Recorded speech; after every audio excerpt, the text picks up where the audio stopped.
Most people think betrayal announces itself with a scream or a slammed door. Mine started with a parking receipt. It was a Tuesday evening, and I was rotating the tires on my wife's Subaru in our garage. Rachel had asked me to check the brakes too because she said they felt soft. I popped the glove compartment looking for the service manual, and a crumpled receipt fluttered to the concrete floor. It was from the parking garage at Street Francis Medical Center, dated 3 weeks earlier, stamped at 2:14 p.m. on a Wednesday. That wouldn't mean anything to most husbands, but I'm a trauma surgeon at Street Francis. I've worked there for 11 years. I know every floor, every wing, every entrance, and I knew for a fact that Rachel had never once visited me at the hospital during a Wednesday shift. She taught 4th grade. Wednesdays were her longest days, back-to-back classes until 3:30. So why was her car parked at my hospital in the middle of a school day? I almost tossed the receipt in the trash. Almost told myself it was nothing. Maybe she picked up a prescription. Maybe she dropped off paperwork for one of our kids. But something cold settled in my chest, the way it does right before a code blue, when you know the next 60 seconds will decide everything. I folded the receipt and slipped it into my wallet. Rachel and I had been married for 8 years. We had 2 children, a daughter named Lily who was 6 and a son named Noah who had just turned 4. I loved those kids with every cell in my body. Lily had my mother's eyes, or so I'd always believed, and Noah had this goofy laugh that could pull me out of the darkest post-shift mood. Our marriage wasn't perfect. I worked brutal hours, sometimes back-to-back 36-hour shifts, and Rachel had told me more than once that she felt like a single mom. I heard her. I tried to do better. I thought we were getting through it the way couples do, imperfectly but together. There's something you need to know about me to understand why that parking receipt hit so hard. When I was 22, I was diagnosed with testicular cancer. They caught it early, but the chemo was aggressive. My oncologist sat me down afterward and told me straight, the treatment had almost certainly left me infertile. He recommended I bank sperm before starting, and I did, but the samples were limited. When Rachel and I decided to have children, we went through IVF at Pacific Fertility Associates. Both times. Dr. Lena Cho handled our case. We used my banked sperm, and against the odds, it worked. Lily arrived after the first cycle. Noah came from the second. At least, that's what I believed for 4 years. The week after finding the receipt, I couldn't stop thinking about it. I pulled up the hospital's parking garage records using my staff credentials. I told myself I was just being careful. The system showed Rachel's plate number appearing 7 times in the past 3 months, all on Wednesdays between 1 and 4 p.m. 7 times. My shifts on Wednesdays ran from 6 a.m. to 6 p.m., and I was almost always buried in the OR during those afternoon hours. Someone knew my schedule well enough to time their visits when I'd never see her car. I wanted to check the security cameras, but I didn't have access to that system. What I did have was a friend in hospital administration, a guy named Victor, who I'd known since residency. Victor was the kind of man who'd give you his last dollar, but wouldn't ask questions you didn't want to answer. I called him on a Saturday morning, kept it casual, and asked if he could pull footage from the main lobby camera for a specific Wednesday, claiming I needed to verify a patient interaction for a liability case. He said he'd have it by Monday. That weekend was hell. Rachel and I took the kids to the zoo. Lily rode on my shoulders, pointing at the giraffes and screaming with joy. Noah held my hand the entire time, his little fingers wrapped around my index finger like I was his anchor. I watched Rachel laughing at something Lily said, and I thought, please let me be wrong. Please let there be an explanation that doesn't destroy this family. Monday came. Victor sent me a link to the footage. I locked my office door, put in my earbuds, and pressed play. The timestamp read 2:07 p.m. I watched the lobby entrance, and there she was, Rachel, walking through the automatic doors in a blue sundress I recognized. She wasn't alone. Walking beside her, close enough that their arms brushed, was a man I knew very well, my best friend, Dr. Marcus Webb. Marcus and I had been friends since medical school. We'd studied for boards together, stood in each other's weddings, gone on camping trips every summer. He was Noah's godfather. He was the one I called at 2 in the morning when a surgery went wrong and I needed someone who understood. And now I was watching him walk through my hospital with my wife, his hand touching the small of her back as they disappeared toward the elevator bank that led to the physician's private offices on the 6th floor. I sat in my chair for a long time. I don't know how long. The screensaver came on and I just stared at it. When I finally moved, my hands were steady, the way they always get before I cut. That's what years of surgery teach you. When the crisis hits, you don't shake. You go cold and precise, and you do what needs to be done. The first thing I did was call Pacific Fertility Associates. I asked to speak with Dr. Cho's records coordinator and requested copies of our complete IVF files, explaining that I needed them for updated medical histories for the children. They said they'd mail them within 5 business days. Then I ordered 2 at-home DNA paternity test kits. I had them shipped to my office at the hospital. While I waited, I went home every evening and smiled and kissed Rachel on the forehead and read bedtime stories to Lily and Noah and felt like I was performing surgery on myself without anesthesia. The DNA kits arrived on Thursday. That night, after Rachel fell asleep, I swabbed the inside of both kids' cheeks while they slept. Lily stirred and murmured, "Daddy," and I whispered, "Just checking you're not a robot." And she giggled sleepily and rolled over. That moment almost broke me. I swabbed my own cheek, sealed the samples, and mailed them the next morning. Results in 72 hours. While waiting for the DNA results, I received the IVF records from Pacific Fertility. I sat in my office with the thick envelope and started reading. The first cycle, Lily's cycle, everything looked normal. My banked sperm, Rachel's eggs, successful implantation. But when I got to the second cycle, Noah's cycle, the paperwork told a different story. The records showed that Rachel had called the clinic and canceled the sperm retrieval from the bank. The notation read, "Patient's husband will provide fresh sample per patient request." But I never provided a fresh sample. I couldn't. I was infertile. Someone provided that sample, and it wasn't me. I felt something shift inside my chest, like a bone cracking that nobody could hear. I kept reading. The consent form for the fresh sample had a signature on it. The name was redacted in the copy they'd sent me, standard privacy protocol. But the date was there, and I knew who had been with Rachel during that period, because Marcus had taken time off from the hospital the exact same week, claiming a family emergency. The DNA results came back on a Sunday afternoon. I was sitting in my car in the hospital parking garage because I couldn't bring myself to open them at home. The first result said Lily was my biological daughter. I exhaled so hard my chest hurt. Then I opened Noah's result. The probability of paternity was listed as 0%. Noah was not my son. I sat in that car for over an hour. I cried. Then I stopped crying and started thinking. The next morning I went to see Victor. I told him the truth, all of it. He listened without interrupting, which is something I've always respected about him. When I finished, he said 2 words. "What's your plan?" I told him I didn't have one yet. He said, "Then let's make one.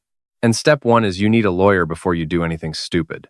Victor's sister was a family attorney named Diana Price. She'd handled high-asset divorces and had a reputation for being ruthless but fair. I was in her office by noon. I laid out everything. The parking receipts, the security footage, the IVF records, the DNA test. Diana didn't flinch. She'd heard worse. She asked me 3 questions. Did I want to save the marriage? No. Did I want custody of Lily? Yes. Did I want to pursue legal action against Marcus and the fertility clinic?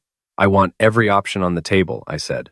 Diana explained that in our state I could file for divorce on grounds of adultery, and the evidence I had would be devastating. She also said I might have a medical malpractice claim against Pacific Fertility for allowing a sample substitution without proper verification of the donor's identity. And she told me something I hadn't considered. Marcus, as a physician at the same hospital, had likely violated professional ethics standards, and a formal complaint to the medical board could end his career. Over the next 2 weeks, I built my case the way I'd plan a complex surgery. Every step mapped out, every contingency addressed. Diana hired a private investigator who confirmed that Marcus and Rachel had been meeting regularly for at least 5 years, meaning the affair predated Noah's birth by at least a year. The PI also discovered that Marcus had been paying for a storage unit where he kept personal items, including what turned out to be a prepaid phone used exclusively to communicate with Rachel. Meanwhile, I had to protect my finances.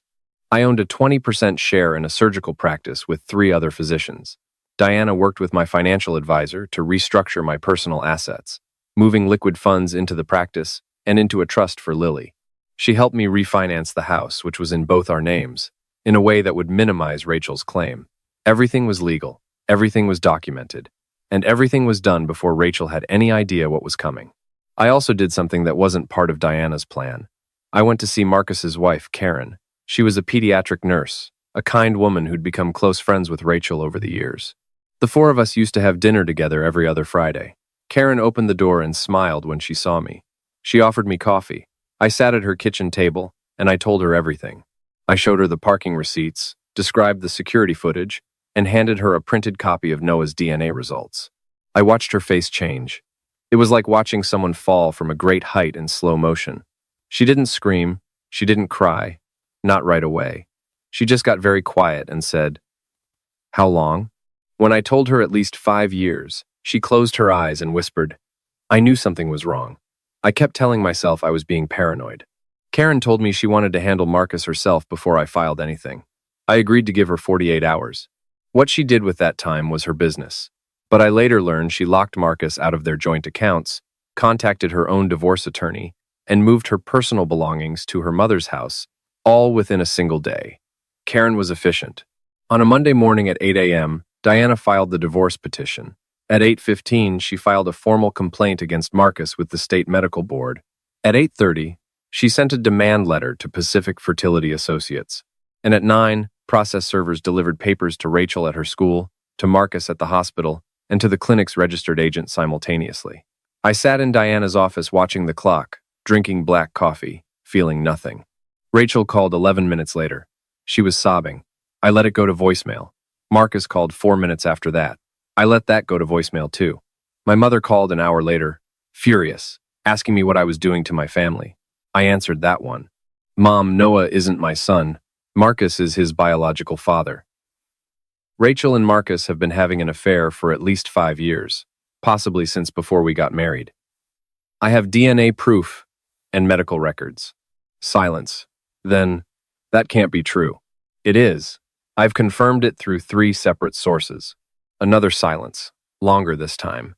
Then my mother said something that surprised me. "What about Lily?" "Lily is mine.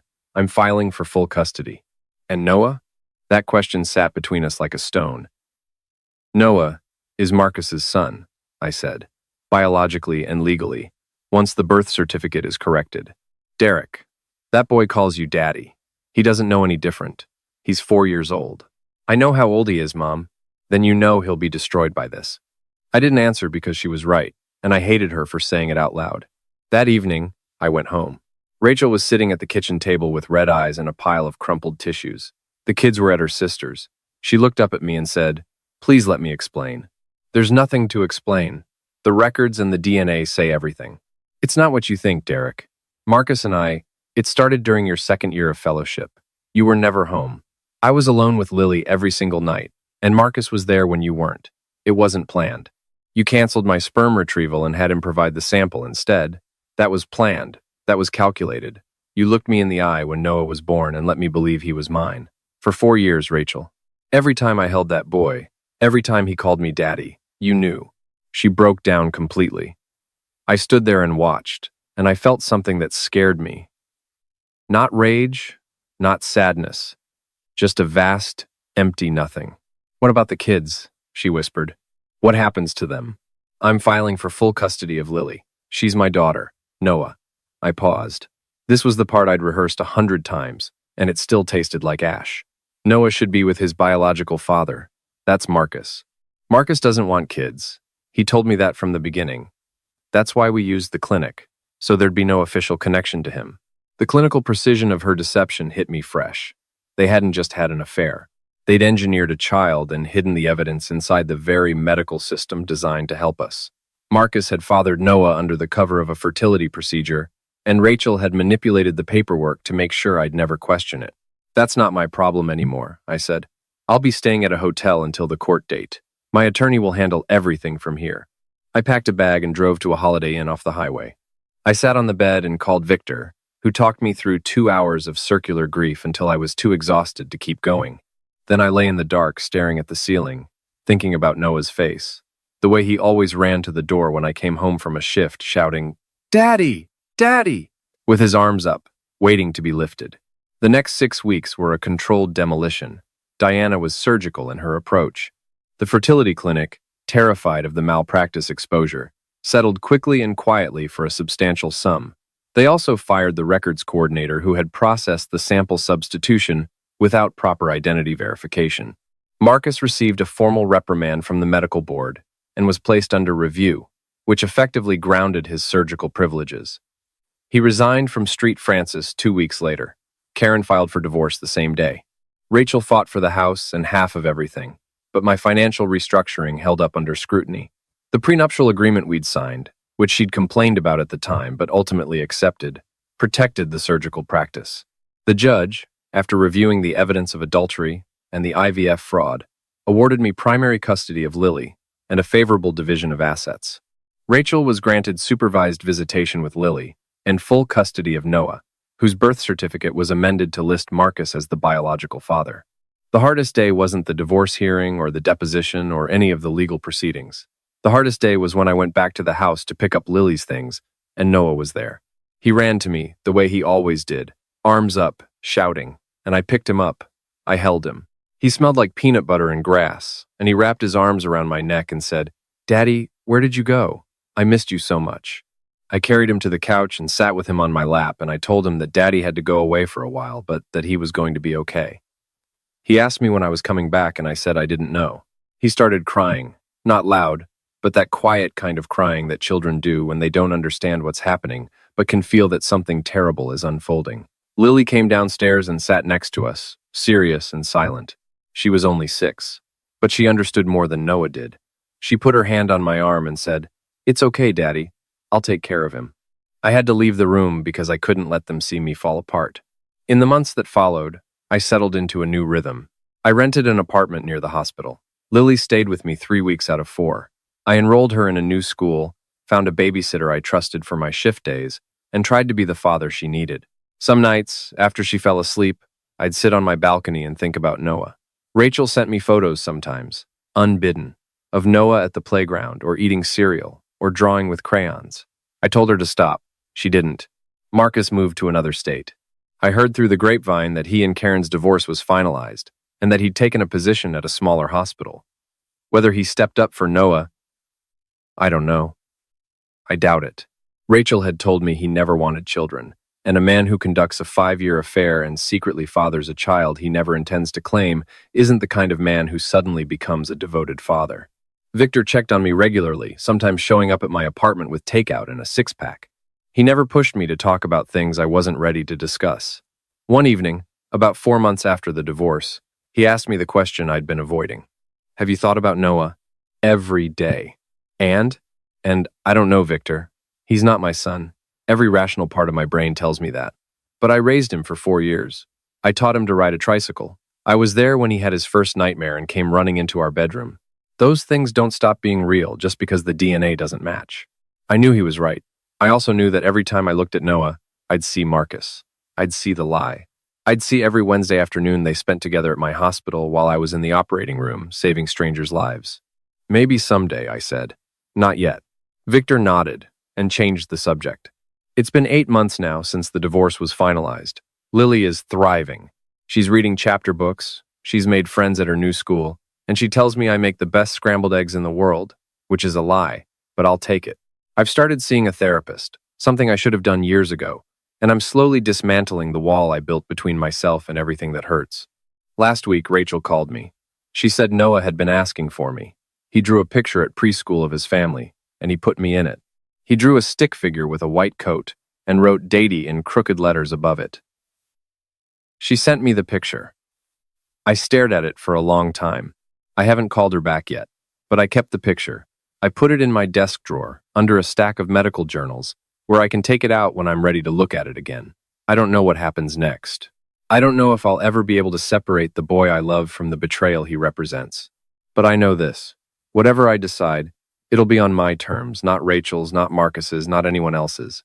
I spent 8 years living in a story someone else wrote for me. I'll be damned if I do that again. Some nights, when the apartment is quiet and Lily is asleep in her room with the nightlight on, I stand in the hallway and listen to her breathing.